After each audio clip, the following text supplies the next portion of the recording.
اقدامات کرتی تو شاید اتنا بڑا ڈیزاسٹر نہ ہوتا. تو اس کو کس طرح سے رسپونڈ کرتی ہیں؟ اور اس کے ساتھ ساتھ آپ یہ بھی رہنمائی فرمائیں کہ آپ نے کہا کہ پنجاب صرف اپنے وسائل سے کرے گا, کیا وفاق سے بھی کوئی لیٹر لکھنے کے حوالے سے کوئی بات چیت چل رہی ہے, یا وفاق سے کوئی مالی امداد, مالی معاونت دینے کی بھی کوئی پالیسی؟ پہلے آپ کے دوسرے سوال کا جواب میں پہلے دے دیتی ہوں. دیکھیے وفاق یقیناً پرائم منسٹر صاحب ہر ایک لسٹ ہمارے سیلاب کے سارے مرحلے کے اندر وہ ہمیں معاونت بھی دیتے رہے ہیں. این ڈی ایم اے جو ہے وہ بھی ہمارے ساتھ موجود تھی. لیکن چیف منسٹر صاحبہ نے اس پورے ریلیف پیکیج کو جو ہے وہ کسی سے مشروط نہیں کیا. فیڈرل گورنمنٹ جو ہے وہ سیلاب کے لیے اگر پنجاب کی جو ہے وہ معاونت کرنا چاہے تو یہ بہت مہربانی ہے ان کی, لیکن یہ چیف منسٹر صاحبہ اپنا فرض سمجھتی ہیں کہ ان کو کوئی معاونت ملے نہ ملے, ان کو اپنے وسائل سے اپنے لوگوں کو دوبارہ آباد کرنا ہے. دوسرا جو آپ کا سوال ہے, میں چاہتی تھی کہ وہ نکل جائے, بٹ گزارش یہ ہے کہ میں زیادہ معتبر سمجھتی ہوں بلاول بھٹو صاحب کی اسٹیٹمنٹ کو, جنہوں نے چیف منسٹر صاحبہ کی تعریف بھی کی اور کہا کہ بہت اچھی مینجمنٹ ہو رہی ہے. میں زیادہ معتبر سمجھتی ہوں یوسف رضا گیلانی چیئرمین سینٹ کو, جو خود ملتان کے اندر, وہ کراچی سے بیٹھ کے اسٹیٹمنٹ نہیں دے رہے, وہ ملتان کے اندر جو ہے وہ خود رہتے ہیں, ان کی پوری سیاست وہاں پہ ہے, اور انہوں نے تمام یہ جو ریسکیو ریلیف آپریشن ہے اس کو وہ تمام جو ہے وہ دیکھتے بھی رہے. سو ان کی اسٹیٹمنٹ جو ہے وہ زیادہ معتبر میں سمجھتی ہوں ہونی بھی چاہیے. یقیناً یہ دونوں پارٹی کے بڑے لیڈرز ہیں. اب یہ سوال یہ ہے کہ پھر بہت ساری باتیں ہماری طرف سے بھی آ سکتی ہیں کہ جو سیلاب پچھلی دفعہ سندھ میں آیا تھا پھر آپ نے تیاری کیوں نہیں کی تھی, اگر صرف یہی بات ہے. اور آج بھی وہاں پر جو ہے پوری بیرونی امداد کے سب کے باوجود ابھی بھی وہاں پر پوری طرح سیٹلمنٹ نہیں ہو سکی ہے وہاں کے لوگوں کی. اور کیا حال ہے, مطلب سندھ کا کیا حال ہے, کراچی کا کیا حال ہے, تمہیں بتلاؤ کہ ہم بتلائیں کیا.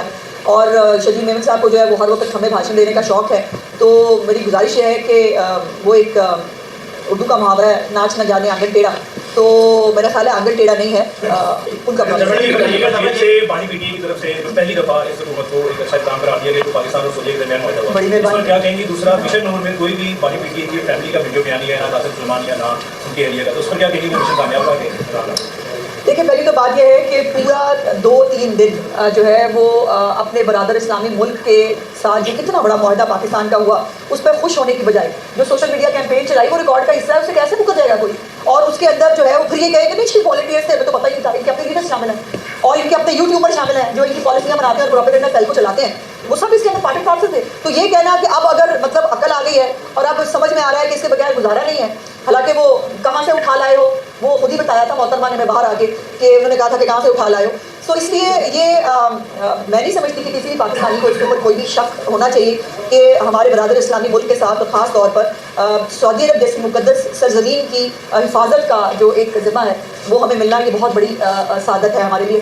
اور جہاں تک وہ مشن نور کی بات ہے, بھائی میں اس قسم کے ٹاپکس کو یوزلی اس پہ بات نہیں کرتی, کیونکہ میں نہیں سمجھتی کہ یہ مذہبی ٹچ, یہ اسلامی ٹچ, یہ جو ان کو تو شوق ہے. آپ کو آڈیو بھی یاد ہے جو کان میں کہہ رہے تھے کہ وہ ذرا ایک اسلامی تڑکا تو لگا دیں, تو سوری, ہم اسلامی تڑکوں کو جو ہے وہ میں بالکل اس کو مناسب نہیں سمجھتی اور نہ مذہب کو جو ہے بیچ میں لانا چاہیے. لیکن یہ اتفاق کیوں ہوتا ہے؟ میرا سوال اس اتفاق پہ ہے کہ سکوت ڈھاکہ والے دن آپ سول نافرمانی کی کال دے دیں, آپ جو یوم استحصال کشمیر ہے اس کے اوپر آپ جو ہے فساد کی کال دے دیں, 14 اگست دنیا منا رہی ہو, پاکستان منا رہا ہو, آپ اس کے اوپر جو ہے وہ ملک کو بند کرنے کی اور جو ہے وہ لڑائی جھگڑے کرنے کی کال دے دیں, اور اب ایک جو ہے وہ ایک متنازع ڈیٹ کے اوپر دوبارہ اس کو شروع کرنا میری سمجھ سے. میڈم جنوبی پنجاب میں یہ جو سپر فلڈ آیا, ایک پارٹی تھی جس نے ہمیشہ جنوبی پنجاب کا نعرہ لگایا, اور جب لوگوں کے نقصانات ہوئے تو اس پارٹی نے بالکل ہی جنوبی پنجاب کی عوام کو اگنور کر دیا, اور اس پارٹی کا نام ہے پاکستان تحریک انصاف. ہمیشہ انہوں نے جنوبی پنجاب کا نعرہ لگایا. دو اختلاف ہے, ایک تو وہ پارٹی نہیں ہے, وہ فساد پارٹی ہے. میں نے کسی دفعہ کہا ان کا کام فساد کرنا ہے, ان کا کام ریلیف دینا, کوئی تعمیری کام کرنا. وہ تو بھائی اپنی حکومت میں ہوتے ہوئے تعمیری کام نہیں کر سکتے, اپوزیشن میں رہ کے وہ کیا ہی کریں گے.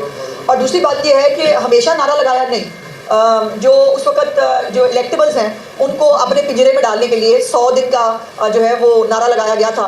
3.5 سال حکومت رہی اور اس کے اوپر کوئی بات کرنے کے لیے, یہ افسوس کی بات ہے. تخت لاہور, نیا صوبہ اور یہ اس قسم کی باتیں خاص طور پر اس قسم کی آفت کے دنوں میں یہ صرف سیلابی سیاست ہے اور کچھ بھی نہیں ہے. اسلام متاثرین کی جو امداد آپ کر رہے ہیں اس کو کس طرح کیٹیگرائز کیا ہے, کیونکہ اس میں مختلف طبقے ہیں, کسان ہیں, عام لوگ ہیں, کاروباری لوگ ہیں. ایک تو یہ طریقہ کار بتاتے ہیں اس کا کیا تخمینہ لگایا جائے گا, اس کا کیا طریقہ کار ہوگا. دوسرا جو پارٹی نے کہا جو امداد آپ نے دینی ہے وہ پی آئی ایس پی کے ذریعے دے. دیکھیں پورا میں نے تو گزارش کی ہے کہ آپ نے پریس کانفرنس میں سن لیا ہے کہ پورا ریکارڈ ہمارے پاس موجود ہے اس حوالے سے.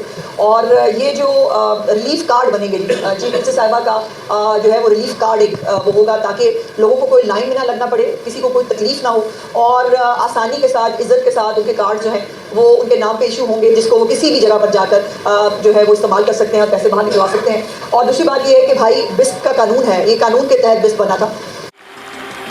پاکستان